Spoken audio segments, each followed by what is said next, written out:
Hi, everyone. Peter Schwartz, Sports Bash at the Super Bowl, presented by TicketBash.com here on Radio Row in Las Vegas as the 49ers get set to take on the Chiefs in Super Bowl 58 on Sunday at Allegiant Stadium. And my guest on this edition of the show is former NFL quarterback, played a lot for the Lions, Erik Kramer. He's got a great new book out.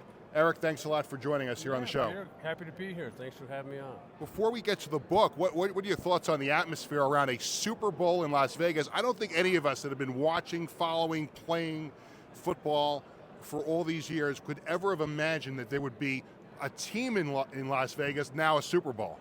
Multiple teams, obviously a football team included, but if you could pick a spot to have a Super Bowl, wouldn't this be it? Absolutely, and we'll get your prediction on the game near the end of the interview, but you're on a tour now with your brand new book, The Ultimate Comeback, and listen, everybody knows now it's a huge issue, not just in sports, but in all of life, mental health and dealing with things as they come around. I know it's something that you battled during and after your playing career. Tell us about the book and how you came to write it. Yeah, well, I think it was, again, you mentioned the mental health aspect and depression, the anxiety that accompanies it, and so I thought it was a good subject to write on, certainly from my experience, but then it also led to, down the road, some tragic events in my life that ultimately, all family related, and me taking my own life, or attempting to. And so this book obviously tackles a lot of other issues too. So I had a couple of imperfect parents, as I am, and everybody else grows up in that sort of environment. And over time, how that evens itself out with both of my sons as well. And then, just the story of overcoming, whether it be in sports or in life in general. And so that's pretty much, I think it speaks to a lot of folks. I think with any issue someone has, whether it's depression or an addiction or anything like that, I think the first issue is always admitting that there's a problem, that you need to go talk to somebody and get some help. Where was that point for you that you realized? Was it the suicide attempt? Was it something that took place after that? When did you realize that you needed to speak to somebody about this? Well, I think in general, it was around 1990 or so when I was with the Lions, my first year. And I started working with a guy named Kevin Wildenhouse, just in terms of how to quiet my own mind to get through practice. And that led to working together when I was with the Lions, the Bears eventually, and then just in life in general. And so that started all the way back then. And I think that there's never a point that's too soon. Mm-hmm. So today, for instance, so I don't battle depression today, but with all the head trauma that goes on with playing this game, and other things that have happened along with my suicide attempt, that there's something called where I basically overreact to a situation that might not even be there. And so I've gone back to what I did when I was playing, and sort of like anticipating what's going to happen, kind of painting. Like an anxiety almost. Painting a picture, a word picture of, in order to calm myself down and live that way, and then anticipate what could happen in order for me to, again, take a deep breath and get past that as well. Not that this is, the gold standard or the general rule of thumb for every single athlete, but with playing professional sports comes a lot of responsibility and a lot of pressure. Yep. You're drafted, you sign a big contract, you go to a big market team or whatever the team it might be. How much did the pressure get to you? Were you realizing, oh wow, I'm in the NFL now, yeah, and now I've got not only the 45 or 50 guys on the team, but I got a whole city that's depending on me to do my job correctly. Well, the picture you just painted, being drafted, signing out, that was not me. I was an undrafted free agent, and by the time I got to Detroit, I had to call my way on that team. But then you go from down at the bottom to then, as you said, leading a team, and that is exactly why that works. That process of guided imagery and breathing and sort of a mindfulness is a great way to go through life, not just whatever sport you're playing. Right.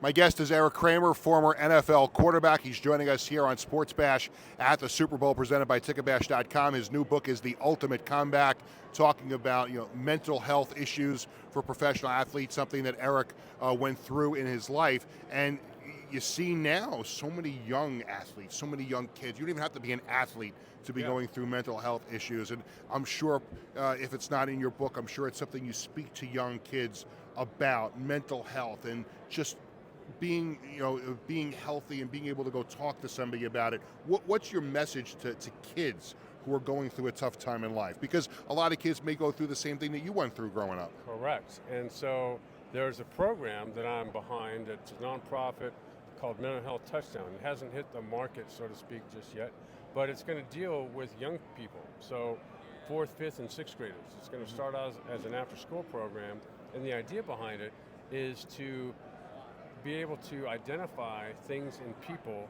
So we're talking 9, 10, and 11-year-olds and their families, and how to identify in people qualities that you admire. Hopefully you'll have a few yourself. And so eventually you go and learn how to approach a person like that and say, hey, I'm building a home team. I've noticed what you do. I notice how people come talk to you and how easy you are to talk to, or whatever. And I would like you to be on my home team. Who's going to say no to that? Right. And so at that age, it's going to be a parent, it's going to be a coach, a teacher. It could be somebody a couple years older than yourself, or at least carries a maturity about themselves. And that's the program. And so before anxiety and depression ever even enter in the picture, you've begun to live that way. Right. And so if you start that at 9, 10, 11, by the time you graduate high school, you've spent half your life doing that. It's so cool for a professional athlete or a former professional athlete to be a mentor for young kids. When you were playing, and obviously you were going through some pain, you were going through some issues, was there a teammate, was there a coach back when you were playing that you could turn to, that you could help, that maybe helped you a little bit, move you along? Like I said, it was Kevin Wildenhouse. And as you mentioned, and I've figured out too, there's in the last 6 or 7 years, mental health has entered the scope of not just pro sports, schools, colleges, companies, and so the time is right for this to hit. Right. And that's why, to get this book and publicize it out, we missed the window of having this start last August. So we'll get it start next August. And it's a great way to kick it off here at the Super Bowl and getting the publicity that comes with Radio Row. Let me ask you about your career. And you mentioned you were an undrafted player. And there's been so many great stories about the underdogs. There's the Kurt Warners of the world. And you look at Brock Purdy, who's going to be playing in the Super Bowl, was the last pick in the draft. For you as an undrafted player, and looking back now that you had a career in the National Football League, how fondly do you look back on the opportunity to play in the NFL? It was a gift. And I'm sure everybody today playing that's reached college or pro, or even high school, just consider being on a team that you're all hopefully in a good situation where you're all kind of rowing your oars in the same direction, coaches included. It's special to be part of something like that. You're wearing your Lions shirt today, and obviously they came a little bit short of getting to this game, but as a former Lions player, how excited are you? How happy are you for the city of Detroit that the Lions are a legitimate playoff championship contender right now? Well, so let's put it this way. They should be here. And if they were to win the game on Sunday, Monday morning, I'm not sure there would be a city of Detroit. That's how crazy that city is right now. Went to a game earlier in the year against the Raiders. It was a Monday night game. And I'm sure there were Raider fans there out of 70,000 people. But you couldn't hear one. Right. And it was an annihilation. And that's just the city of the city of Detroit believes so much in the organization, not just, from the top down, from Mrs. Ford Hemp to whoever's down below her. Right. And I remember talking to Chris Spielman, this is last year, because he's with the organization too. And I think they were like 1-3, 1-4 at the time. But they looked good doing it. Yeah. And I was like, and they beat my Jets along the way when they started bouncing back. It's a little sore, Eric. It's a little bit of a sore subject for me. I understand, but you did ask the question. I So know. I'm going to say, when I go, how is it? I remember where I was asking him, like, how is it you guys are so good? And he goes, this coaching staff is ridiculous. Yeah. Obviously, Yeah. what he was saying was true. And I love the fact that, they're not just built for 1 year.